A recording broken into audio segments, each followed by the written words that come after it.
चंपारण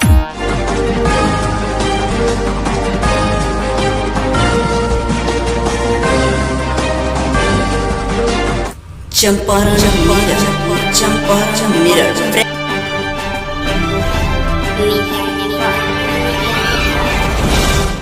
नमस्कार, मैं हूं रिपुल मिश्र, आप देख रहे हैं चंपारण मेरठ। अब तक का आज का जो सबसे बड़ा अपडेट है मनीष कश्यप को लेकर के। मनीष कश्यप पर अब एनएसए एक्ट लग गया है। कल तक जो मनीष कश्यप की रिहाई की बात की जा रही थी और आशा लगाई जा रही थी कि अब शायद उन्हें बिहार वापस लाया जाएगा, उसी मनीष कश्यप यूट्यूबर को आज कोर्ट से एनएसए लगा करके फिर जेल के अंदर भेज दिया गया। इससे पहले मनीष पुलिस के रिमांड पर थे और अब पुलिस कस्टडी में जेल भेजे गए हैं।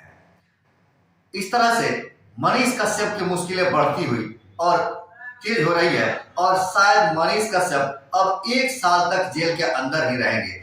यह एनएसए का एक्ट के अंतर्गत किसी भी आपराधिक व्यक्ति को या जिस पर इस तरह का संदेह हो, संदिग्ध नागरिक के ऊपर सरकार एनएसए लगाती है। उस व्यक्ति को किसी तरह का वकील भी नहीं मिलता है और 3 महीने तक उस व्यक्ति को जेल के अंदर रखा जा सकता है। समय आने पर या परिस्थितिवश इस समय सीमा को बढ़ाया भी जा सकता है।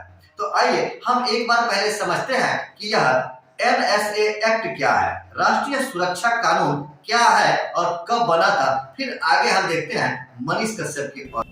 यह कानून 1980 में इंदिरा गांधी के शासन में बना। किसी संदिग्ध नागरिक या जिससे देश या राज्य को खतरा हो वैसे व्यक्ति के ऊपर आशुका लगता है और उस व्यक्ति को गिरफ्तार किया जा सकता है। इस एक्ट के तहत 3 महीने तक बिना जमानत व्यक्ति को हिरासत में रखा जा सकता है और इसकी अवधि बढ़ाई भी जा सकती है। इसके साथ ही हिरासत में रखने के लिए आरोप तय करने की भी जरूरत नहीं है। 12 महीने तक जेल में रखा जा सकता है। साथ ही हिरासत में लिया गया व्यक्ति हाईकोर्ट के एडवाइजरी के सामने अपील कर सकता है और राज्य सरकार को यह बताना होता है कि व्यक्ति को किस आधार पर हिरासत में रखा गया है या गिरफ्तार किया गया है।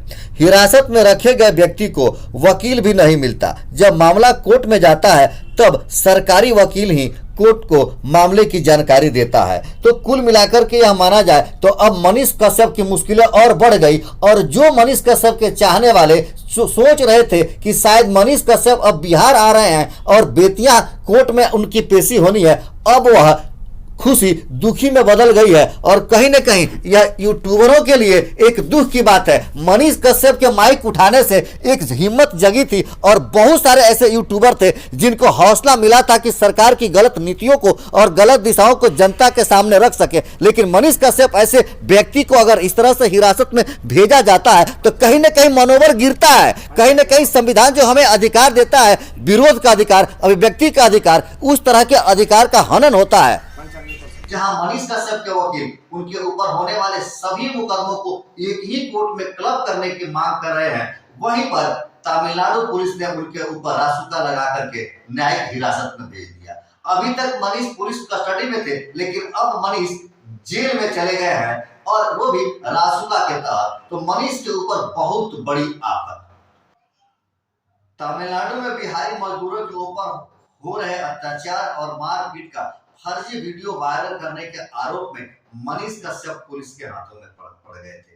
वह 18 तारीख को आत्मसमर्पण किए थे और तब ट्रांजिट रिमांड पर तमिलनाडु पुलिस उनको ले गई थी। और एक तरफ जहां मनीष कश्यप जमानत की बात करते हैं, उनके वकील सुप्रीम कोर्ट में अर्जी दे रहे हैं, वहीं दूसरी तरफ तमिलनाडु कोर्ट ने अब मनीष कश्यप पर रासुका लगा करके उनकी न्यायिक हिरासत और बढ़ा दी। अब उनकी मुश्किलें और बढ़ गई।